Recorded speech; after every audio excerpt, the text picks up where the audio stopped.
श्रीमद् भगवत गीता अध्याय 7 भगवत ज्ञान। बुद्धिहीन मनुष्य मुझको ठीक से न जानने के कारण सोचते हैं कि मैं यानी कि भगवान कृष्ण पहले निराकार था और अब मैंने इस स्वरूप को धारण किया है। वे अपने अल्प ज्ञान के कारण मेरी अविनाशी तथा सर्वोच्च प्रकृति को नहीं जान पाते।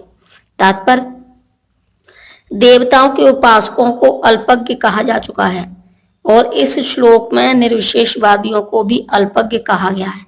भगवान कृष्ण अपने साकार रूप में यहाँ पर अर्जुन से बातें कर रहे हैं, किंतु तब भी निर्विशेषवादी अपने अज्ञान के कारण तर्क करते रहते हैं कि परमेश्वर का अंततः कोई स्वरूप नहीं होता। श्री रामानुजाचार्य की परंपरा के महान भगवत भक्त यामुनाचार्य ने इस संबंध में 2 अत्यंत उपयुक्त श्लोक कहे हैं, जो कि स्तोत्र रत्न 12 में जैसे, हे प्रभु, व्यासदेव तथा नारद जैसे भक्त आपको भगवान रूप में जानते हैं। मनुष्य विभिन्न वैदिक ग्रंथों को पढ़कर आपके गुण, रूप तथा कार्यों को जान सकते हैं और इस तरह आपको भगवान के रूप में समझ सकता है। हे प्रभु, व्यासदेव तथा नारद जैसे भक्त आपको भगवान रूप में जानते हैं। मनुष्य विभिन्न वैदिक ग्रंथों को पढ़कर आपके गुण, रूप तथा कार्यों को जान सकता है और इस तरह आपको भगवान के रूप में समझ सकता है। किंतु जो लोग रजो तथा तमोगुण के वश में हैं, ऐसे असुर तथा अभक्त गण आपको नहीं समझ पाते। ऐसे अभक्त वेदांत, उपनिषद तथा वैदिक ग्रंथों की व्याख्या करने में कितने ही निपुण क्यों न हो, वे भगवान को नहीं समझ पाते। ब्रह्म संहिता में यह बताया गया है कि केवल वेदांत साहित्य के अध्ययन से भगवान को नहीं समझा जा सकता, परम पुरुष को केवल भगवत कृपा से जाना जा सकता है। अतः इस श्लोक में स्पष्ट रूप से कहा गया है कि न केवल देवताओं के उपासक कल्पज्ञ होते हैं, अपितु वे अभक्त भी जो कृष्ण भावनामृत से रहित हैं, जो वेदांत तथा वैदिक साहित्य के अध्ययन में लगे रहते हैं, अल्पज्ञ हैं और उनके लिए ईश्वर के साकार को समझ पाना संभव नहीं है।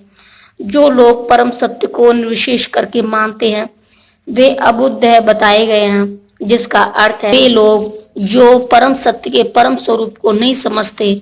श्रीमद् भागवत में बताया गया है कि निर्विशेष ब्रह्मा से ही परम अनुभूति प्रारंभ होती है, जो ऊपर उठती हुई अंतर्यामी परमात्मा तक जाती है, किंतु परम सत्य की अंतिम अवस्था तो भगवान है।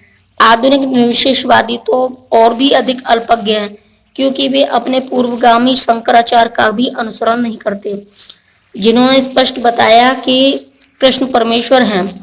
अतः निर्विशेषवादी परम सत्य को न जानने के कारण सोचते हैं कि कृष्ण देवकी तथा वासुदेव के पुत्र हैं, या कि राजकुमार हैं, या कि शक्तिमान जीवात्मा हैं।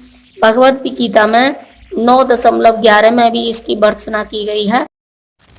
अब जानन्ति मां मूढ़ा मानुषीम तनुमाश्रितम, केवल मूर्ख ही मुझे सामान्य पुरुष मानते हैं। तथ्य तो यह है कि कोई बिना भक्ति के तथा कृष्ण भावनामृत विकसित किए बिना कृष्ण को नहीं समझ सकता। इसकी पुष्टि भागवत में 10.14.29 में हुई है, जो इस प्रकार है, हे प्रभु, यदि कोई आपके चरण कमलों की रंच मात्र भी कृपा प्राप्त कर लेता है तो वह आपकी महानता को समझ सकता है, किंतु जो लोग भगवान को समझने के लिए मानसिक कल्पना करते हैं, वे वेदों का वर्षों तक अध्ययन करके भी नहीं समझ पाते।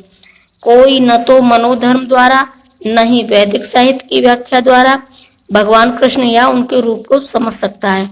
भक्ति के द्वारा ही उन्हें समझा जा सकता है।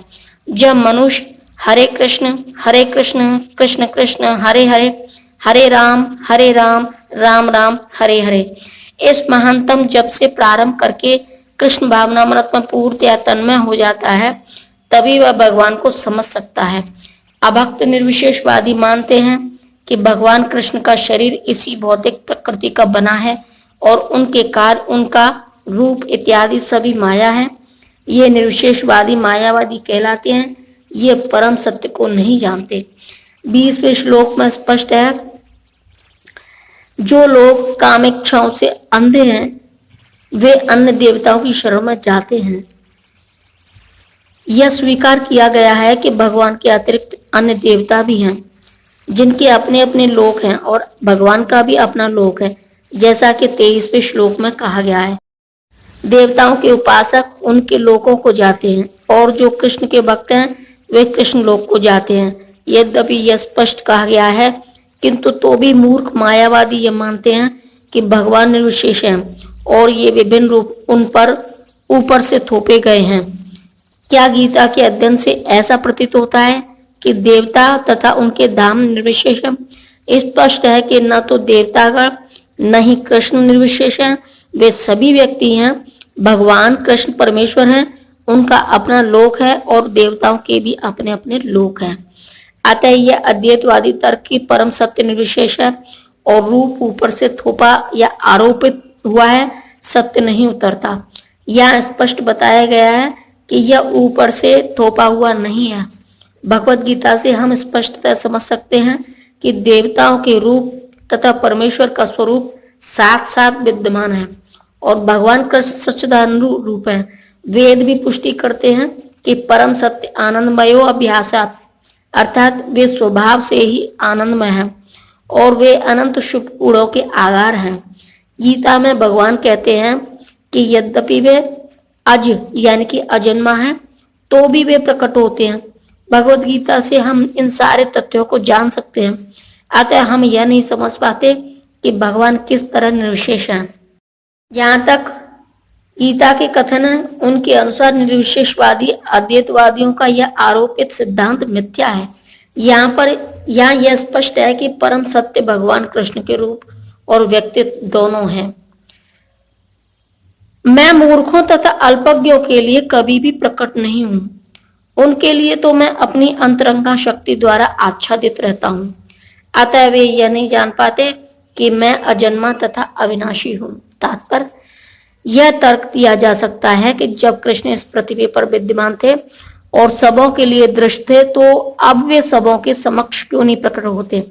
किंतु वास्तव में वे हर एक के समक्ष प्रकट नहीं थे। जब कृष्ण विद्यमान थे तो उन्हें भगवान रूप में समझने वाले व्यक्ति थोड़े ही थे। जब कुरु सभा में शिशुपाल ने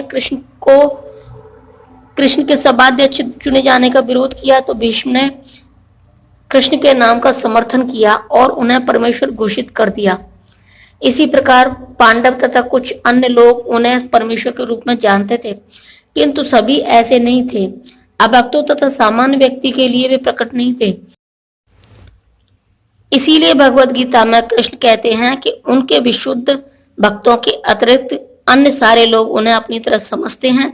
वे अपने भक्तों के समक्ष ही आनंद के आगार के रूप में प्रकट होते थे, किंतु अन्यों के लिए, अल्पज्ञ अभक्तों के लिए वे अपनी अंतरंगा शक्ति से आच्छादित रहते थे। श्रीमद् भागवत में 1.8.19 कुंती ने अपनी प्रार्थना में कहा है कि भगवान योग माया के आवरण से आवृत हैं, अतः सामान्य लोग उन्हें समझ नहीं पाते। ईशोपनिषद में मंत्र 15 भी इस योग माया आवरण की पुष्टि हुई है, जिसमें भक्त प्रार्थना करता है, हे भगवान, आप समग्र ब्रह्मांड के पालक हैं और आपकी भक्ति सर्वोच्च धर्म है। अतः मेरी प्रार्थना है कि आप मेरा भी पालन करें। आपका दिव्य रूप योग माया से आवृत है। ब्रह्म ज्योति आपकी अंतरंगा शक्ति का आवरण है। कृपया इस तेज को हटा लें, क्योंकि यह आपके सच्चिदानंद विग्रह के दर्शन में बाधक है। भगवान अपने दिव्य सच्चिदानंद रूप में ब्रह्म ज्योति की अंतरंगा शक्ति से आवृत हैं, जिसके फलस्वरूप अल्पज्ञानी निर्विशेषवादी परमेश्वर को नहीं देख पाते। जय श्री कृष्ण।